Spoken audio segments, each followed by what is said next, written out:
Some cars didn't just fail, they damaged entire brands and reshaped automotive history. Launched with huge budgets and high expectations, these vehicles collapsed due to poor design choices, quality disasters, safety flaws, and ignored warnings.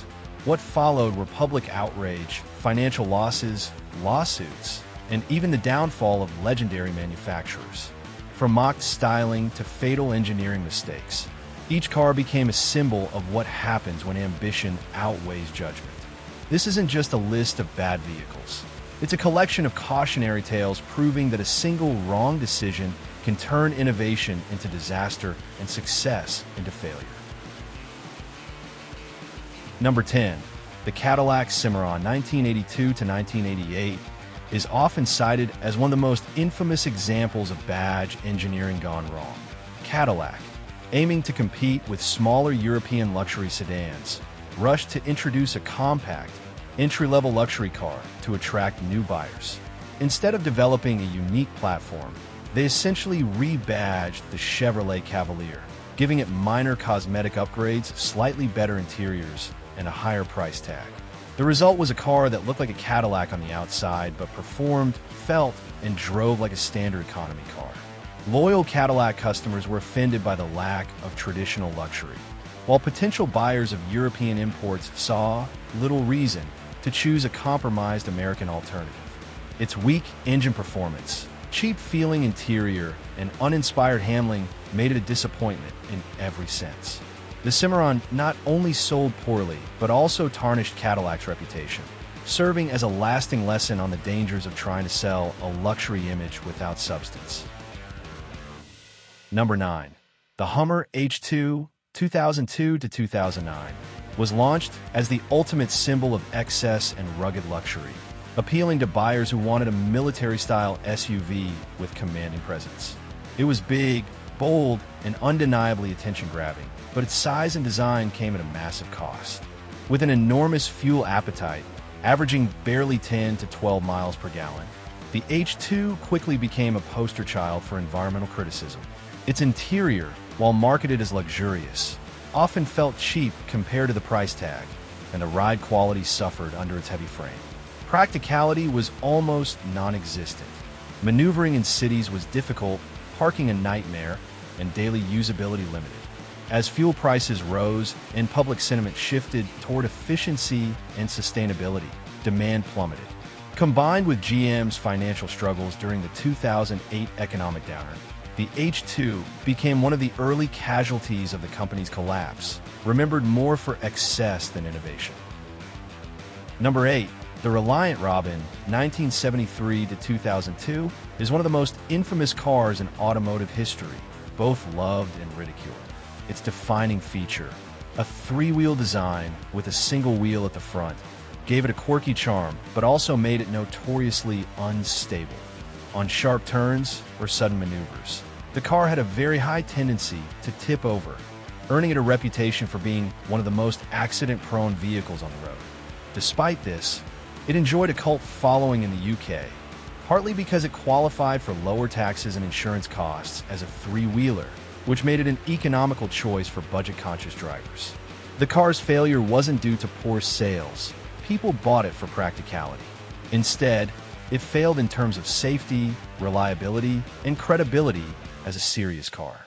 Its awkward handling, tiny engine, and tendency to roll on turns made it a laughingstock, cementing its status as one of the worst designed cars ever made. Number 7. The Yugo GV 1985 to 1992 arrived in the United States as a promise of extreme affordability, marketed as the cheapest new car Americans could buy. On paper, the low price was its biggest selling point, but in reality, it came at a steep cost in quality and reliability.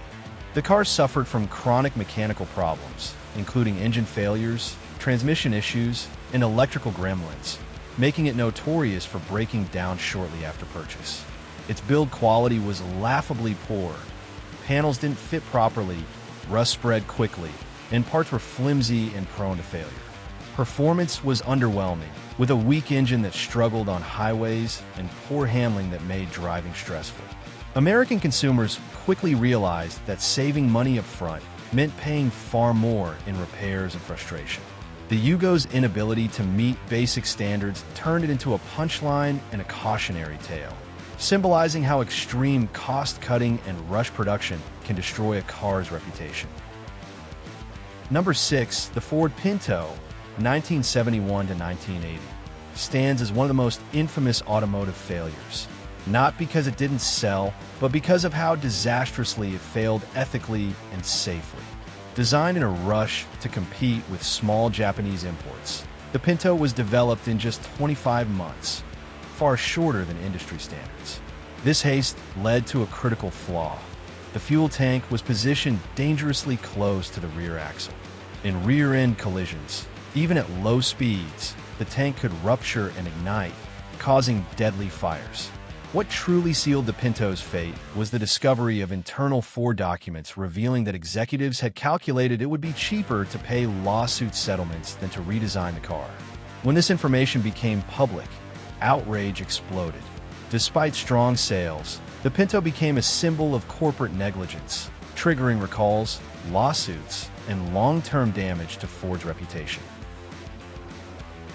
Number 5, the Austin Allegro, produced from 1973 to 1982, became one of the most notorious failures in British automotive history due to a combination of rush development, poor execution, and misguided design choices. British Leyland pushed the car into production quickly to replace the popular Austin 1100/1300, leaving little time to properly refine handling, build quality, or overall reliability. Its awkward, bulbous proportions immediately turned buyers away, making it look dated even at launch.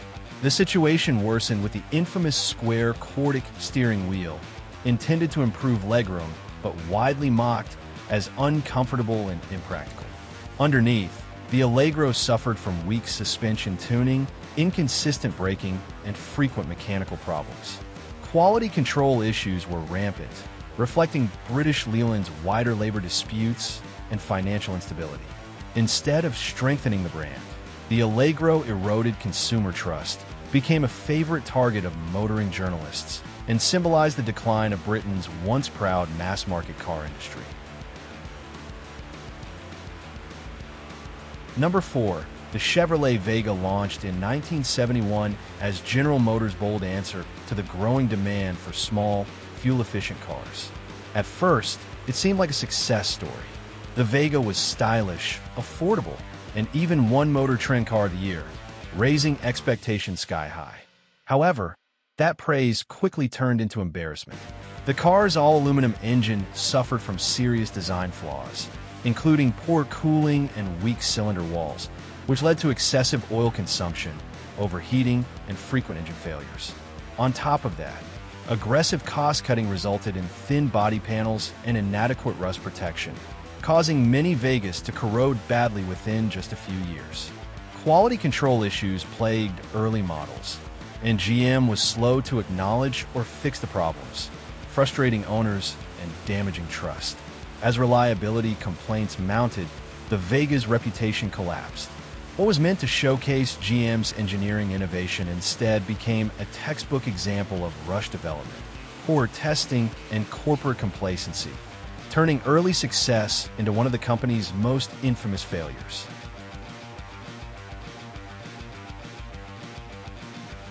Number 3, the DeLorean DMC-12 is one of the most famous examples of a car whose legend far outgrew its real-world success.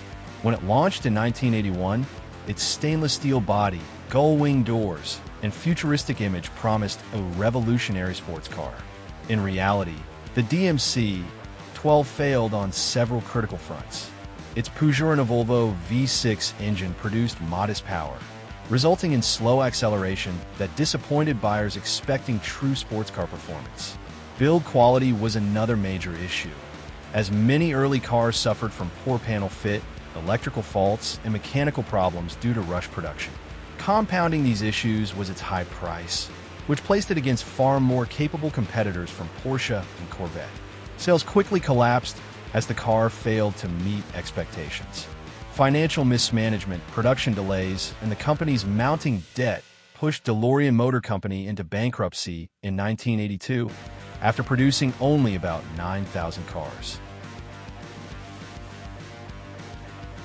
Number 2, the Ford Edsel, 1958 to 1960, is remembered as one of the most spectacular failures in automotive history, not because it was entirely useless, but because it collapsed under the weight of its own hype.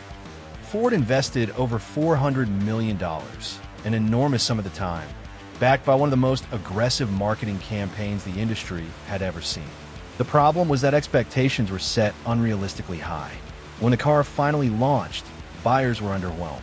The Edsel arrived just as the U.S. entered a recession, when consumers were moving towards smaller, cheaper cars, not flashy new brands. Quality control was another major issue. Rush production led to mechanical problems, misaligned panels, and unreliable features. Worst of all was its controversial horse-collar grille, which many found awkward and unattractive, instantly making the car a target of ridicule. Combined with confusing model positioning and high prices, the Edsel failed to connect with buyers, becoming a lasting lesson in how hype, poor timing, and design misjudgment can destroy even a giant like Ford. Number 1, the Pontiac Aztek, produced from 2001 to 2005, is often remembered as one of the most infamous automotive flops of the modern era. On paper, it actually made sense. It was practical, spacious, and ahead of its time, offering features like a flexible interior, removable